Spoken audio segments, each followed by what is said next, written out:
আমি আগেও এই ডিম বেগুনের রেসিপি এভাবে বানিয়ে খেয়েছি, কিন্তু এত সুন্দর টেস্ট হবে ভাবিনি। ভাগ্যিস ভিডিওটা করে রেখেছিলাম, তাই তোমাদেরকে দেখাতে পাচ্ছি বন্ধুরা। তো বন্ধুরা, রান্নাটা আমি কিভাবে করে নিচ্ছি সেটাই তোমাদের দেখাচ্ছি। চলো, ডিমগুলো আগে সেদ্ধ করে নিই। সামান্য একটু লবণ দিয়ে নিলাম। তারপরে বেগুনগুলো এইভাবে কেটে ধুয়ে নিলাম। এখন দেখো মশলার মধ্যে কি কি আছে। পেঁয়াজ কুচি, লঙ্কা, জিরে, ধনে, গরম মশলা, রসুন, 2 টুকরো আদা, হলুদ, লবণ আর শুকনো লঙ্কার গুঁড়ি। তো এখন আমি জিরে আর ধনে একসঙ্গে বেটে নেব।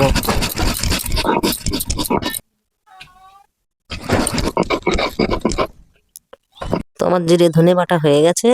মানে রসুন আর আদাটাও বেটে নিই। কাঁচা পাকা লঙ্কাগুলোও বেটে নেব। তো আমার বাটাবাটি হয়ে গেছে। আর দেখো আমার মশলা বাটতে বাটতে এদিকে ডিমগুলো সেদ্ধ হয়ে গেছে। এখন ডিমের খোসাটা ছাড়িয়ে নিয়ে তারপরে রান্নাটা শুরু করব। তো বন্ধুরা, তোমরা তো দেখছোই আমি কাঠের জালে রান্না করি, আর এই কাঠের রান্নায় কিন্তু টেস্ট বেশি হয়, এটা আমি গ্যারান্টি দিয়ে বলতে পারি। তো যাই হোক, আমি বেগুনগুলোতে লবণ হলুদ মেখে নেব। তারপরে ওই ডিমগুলো একটু গায়ে ফুটো ফুটো করে দেব, নাহলে ডিম ফেটে যাবে ভাজার সময়। তাহলে লবণ হলুদ আর সামান্য একটু শুকনো লঙ্কার গুঁড়ি দিয়ে মেখে সর্ষের তেলে ভেজে নেব। তো আমি ডিমগুলো এইভাবে একটু হালকা করে ভেজে নিয়েছি, এক এক করে নামিয়ে নিলাম। ওই তেলের মধ্যে বেগুনগুলো ভেজে নিলাম।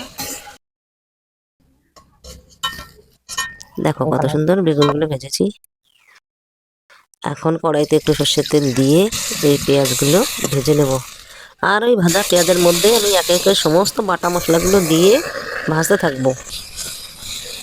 সামান্য হলুদ, তারপরে কিছুক্ষণ ভেজে লঙ্কা বাটা, তারপরে শুকনো লঙ্কার গুঁড়ি, পরিমাণ মতো লবণ হলুদ দিয়ে একটুখানি কষিয়ে তারপরে জল দিয়ে কষাবো ভালো করে। জল দিয়ে কষিয়ে কষিয়ে এইরকম শুকনো হয়ে গেলে আমি ঝোল ঢেলে দেবো। তারপরে ওই ভাজা বেগুনগুলো দিয়ে দিলাম ওর মধ্যে, দিয়ে কিছুক্ষণ ঢাকনা দিয়ে রান্না করব। ডিমগুলো ছেড়ে দিলাম। দেখো আমার রান্না প্রায় হয়ে গেছে।